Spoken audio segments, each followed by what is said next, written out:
Hi, my name is Ross Astutely, world leader pressure point fighting, national boxing coach for Cambodia. Today we're going to have a chat about McGregor getting bashed up and what can we learn from it. Let's have a chat. Hi there. Well, we've just seen McGregor getting bashed up. Can't say too much about that, can I? Everybody knows I don't like the guy. It's a bit of a case really of the bully getting bullied and mentally falling apart. Let me explain what I mean.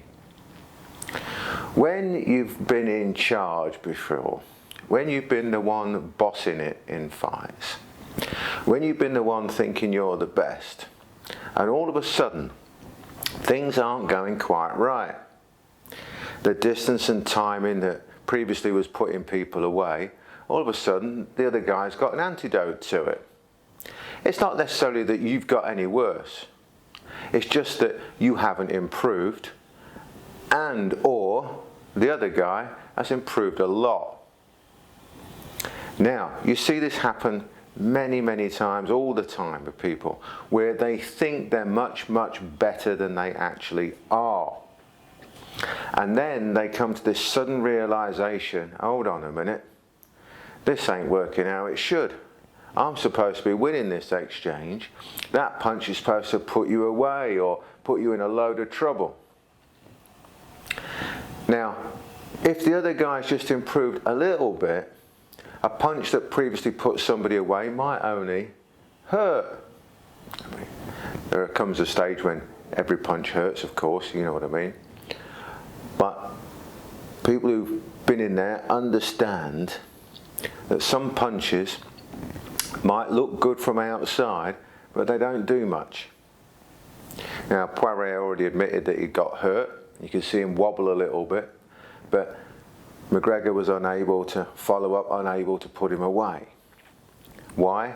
Well, again, my opinion, it comes back to the mental thing of thinking that everything's going to work, and then when it's not working, you get into this downward spiral. Now, that didn't work. It normally works. I better do something else. And then the something else isn't working, so you do something else, something else, something else, something else. Now, these may only be very small little changes. When I'm coaching, people begin to understand that a very small change, say at the feet, can have a huge change in terms of your distance when it comes to landing a strike. A very small change in just your hips and your shoulders and your alignment can have a huge change in the timing and when you throw your strike. These subtle little changes that you can't really see on the TV or on the big screen can have a huge impact in what you're doing. Add into that the mental aspect of previously being a bully, and now all of a sudden it's not working. You're unable to bully your opponent. You're unable to put them on the back foot. And now all of a sudden they've stood up to you, and now you're the one going on the back foot. You're the one getting tagged.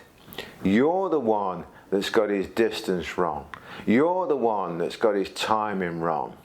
And because your distance and your timing is wrong, your power's not there. It's not there where you think it is.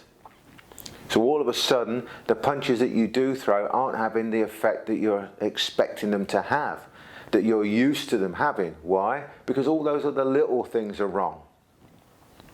And you don't spot it at the time, because you're in the middle, excuse me, you're in the middle of trying to make it all work. And then before you know it, you're tagged, you're clocked, and wallop, down you go. Now, I'd love to have a go at McGregor because I don't like the guy, but it's indicative of what can happen to all of us. So how do we remedy this? What do we do to combat this? Well, one is we don't think that we're any better than we actually are. That's nothing to do with confidence. You can be 100% confident in your ability and talk 100% confidence, but know what your limits are. I've always said to people, and I say to people that I train, be 100% confident in what you can do, because you need to be when it comes to it for a real self-defense situation, and for sports fighting, of course. You need to be 100% confident in what you can do, but without being overconfident, without thinking you're up here when you're here. You need to have those realization checks. You also need to know that you're putting in the training. You also need to know that you really have done what you're supposed to be doing. Now, we all think we're at whatever level. Most of us are wrong about it. We're actually a lot less than we think we are. But the only way to keep going is to keep trying to improve and improve in everything that you're doing. Now, most people, when I'm teaching them something like boxing, for example, you see them and they're hitting a heavy bag or whatever they're doing, they just go woof, woof, woof and trying to punch a bit harder, rather than analysing the technique to make the punch harder and using the bag to analyse things like distance, timing, blah, blah, all those other things that could be done. So what do we learn? What do we learn? What do we learn?